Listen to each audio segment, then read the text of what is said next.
Hello, everybody. Welcome again to the episode number 2 of our podcast, Talents. Hello. Again with Sandra. Nice to meet you again, Sandra. Good to see you. The topic of the episode is outstanding content, which basically is how to create content that's different from the other or better than the average, both for influencers that may want to improve their content or brands that might want to improve their campaigns. So, first question, like more generally, Sandra, how do you define outstanding content, or how do you think we can achieve it, like both as an influencer or as a brand? The first thing that comes into my mind is the editing part, because I think many people are just overlooking this aspect, and I think it makes the difference between a basic piece of content and one that can be really fun and engaging. And as an influencer or a content creator that is at the beginning, you can maybe start learning by yourself some editing skills. It's not really that complicated, and even zooms or some sound effects really can make the difference from a basic clip or video and a very funny or good one. And of course, later you can employ someone that can do maybe a more professional editing. Yeah, I think for me, in my opinion, like from the experience that I have working with influencers, I think influencer marketing or influencer campaigns are good because the influencers different from other type of promotions like banners or normal advertising, traditional advertising. It has the human connection, let's say, like the interaction you have with the streamer. So for me, a good influencer campaign for a brand is a campaign that has that connection part inside of the campaign. I feel that sometimes even like I agree with you that the video part and the editing are good, but for example, if you just like drop a video in the middle of an influencer content, sometimes it's not that good, not because the video is bad, but because it feels like so off from what the influencer usually does, that it feels a little bit out of touch.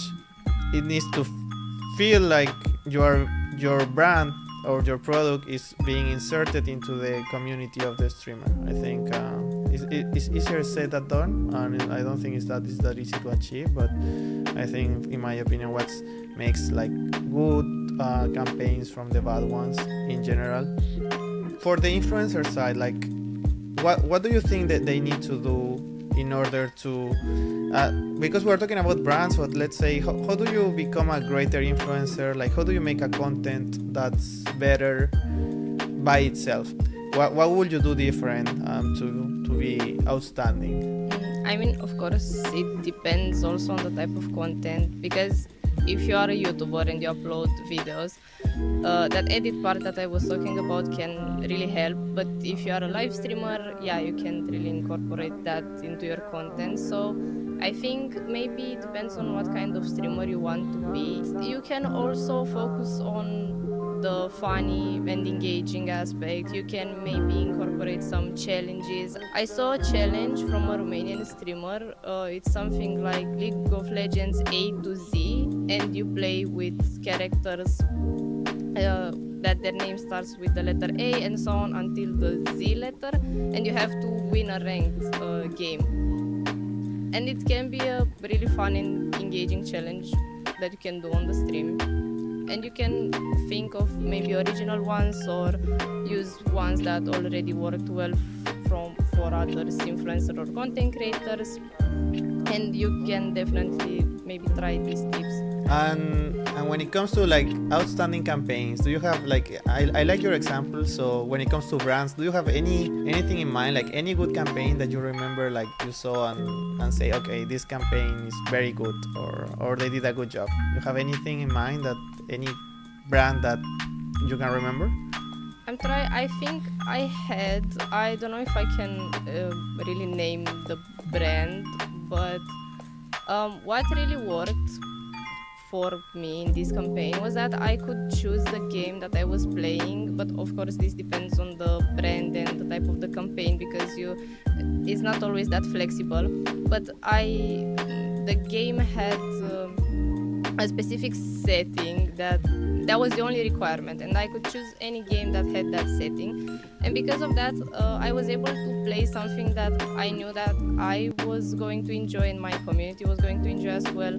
So I think you really need to consider first your type of content in general and what your community enjoys, because if you accept a campaign that is very very different from what you usually do, it might feel a bit off and the community will not really be that engaged. It depends on your attitude as well, and if you try to incorporate it in a good way in your usual content. But if you're not doing that, it's going to be a bit bad. That I think people forget, also brands forget a lot, is education part. Like the influencer really needs to know what he's talking about. If he's when it comes to the gaming example, if they are playing a game, they need to know how to play the game. I think that's very basic, because if you see an influencer like not knowing what they are doing, sometimes the game feels a little bit boring, I think. Also when it comes to products, because the good thing from influencer marketing for the brands, I feel, is that you have this customer support in a way, where you get from the audience the feedback. The influencer may receive some messages, this website or this product or this game or whatever has this problem, maybe this part is not good, or maybe this part I didn't understand.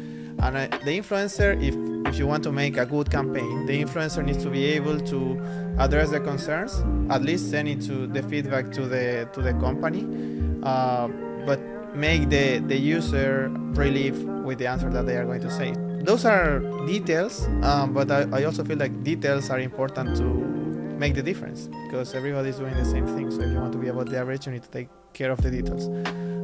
When it comes to non-gaming streamers, I think that's very important, because I feel sometimes, I don't know, if you are talking about makeup or if you are talking about fashion, I see over and over again that they suggest products that they don't even use, or they don't even wear, or they don't know what the materials of the bag or whatever.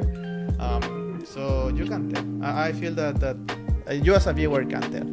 When you make a very good campaign, you always need to have in mind the goal of the campaign. Like, what do you want to achieve with this specific marketing campaign? Because I feel a lot of influencers, like, they get stuck on the deliverables. Like, okay, I made this Instagram post, I made this Instagram story, or I put this banner in your streaming channel. But at the end of the day, those are tools to achieve the goal, but if you don't get the goal, it doesn't really matter. I mean, if you make a story but there is still no one clicks on the link because you make an Instagram story and we are promoting a browser game that is not available on the phone, then yes, you can do it, but at the end of the day, it's not what's I mean, everything sums, but it's not aligned with the objective. I feel like sometimes they just rush and use all their media or all their resources to do promotions instead of thinking, okay, how can I make this very, very good piece of content? Maybe I don't post it everywhere, but this thing that I will do, let's say on my Discord channel, will be very good because I will make, I don't know, like some tournament of this game, or like this giveaway, or some private live streaming, I don't know. That will take a little bit more preparation, but will have more success because it will create engagement. At the end of the day, you want people to see, you want people to engage, and then you want people to click on whichever advertising site it is, and then finally, hopefully, make the purchase or the download or whatever the campaign is looking for. So I feel that, especially from every side of the influencer, they are concerned a lot with the reach. So I have this amount of people watching my stream, this amount of followers, this amount of likes, which is fine, but I feel this market is changing towards more acquisition every time more, and that's not enough these days anymore. I feel there are so many tools to get followers quickly, or you don't know if they are good quality or not, that yes, it may be a hook for good campaigns, but in the long run, the results of the conversion is what will keep giving you a constant flow of brands, I believe. Yes, I agree. Because even from my experience as an influencer manager, there were very big streamers with very high numbers that had very bad results in the end. And this could have like many reasons, but there were also good surprises, like very small streamers with few numbers that really didn't engage campaign and had very good results. I mean, it exceeds the one from the big streamers. So at the end of the day, I think brands should also look into that, because many content creators based only on their followers and their viewers and so on. Sometimes I had made this mistake myself when I was a streamer. Sometimes you make the content too long or too narrow that is difficult for the rest of the audience to get it.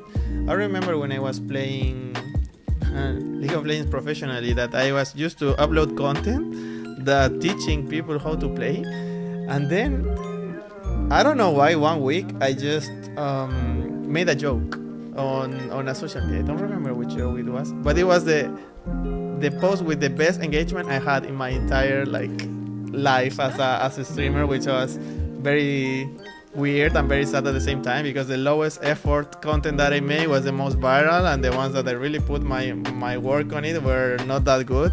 But that's because the more complex or more specific you make your content, is harder to relate for all the people, you know. So for example, let's say I play top and I play this specific champion. If you don't play that champion, you won't watch that content, because that's not of your interest. But maybe if you do something more generic or something more light or something shorter, that has higher chances to be viral. I think usually viral things, people think that they are stupid in a way, but I think that works because it's something that can make you laugh quickly, or something that you don't really need too many information behind to relate. And yeah, and at the end of the day, people join social media or they scroll just to have a good time. I feel most of the time. I'm not sure if you can argue like the morals of it, if it's good or not, but it is how it is. So I think it's important to keep the content short if you want it to make it very wide for the audience. Yes, and I feel like it comes down to luck. I mean, a very high percent of it, I feel like it's just luck with the algorithm of that specific platform, because I also had that experience. I had content that, in my opinion, was engaging, was fun, was had a very good edit, and I didn't have much views on that specific content, and it was short and it was fun. And then I had other short clips where I played Minecraft and I didn't know what to do. I didn't know how to feed a dog or something. And that post, I think it is one of the shorts that reached a lot of views on YouTube, because a lot of children put a comment, because they got triggered because I didn't know how to play Minecraft, and they were saying that I have 10 years old and I know how to do that and you don't know that. They were really upset. But this is why I got so much engagement and so many views on that piece of content that was just random. I posted it randomly just because I just wanted to post something. I am trying to post every day a short, which again, I think it's a really good tip and it can help. But again, I think it really comes down to luck and to what can trigger people. This can also be a strategy. I don't know if it's a healthy one, but you can put some content that might make people comment, make them feel something, make them upset, make them, I don't know. So they will post a comment and then the algorithm will push your content further to other people as well. Awesome. Perfect. Thank you very much again for your time. And we will be back next week. Bye bye.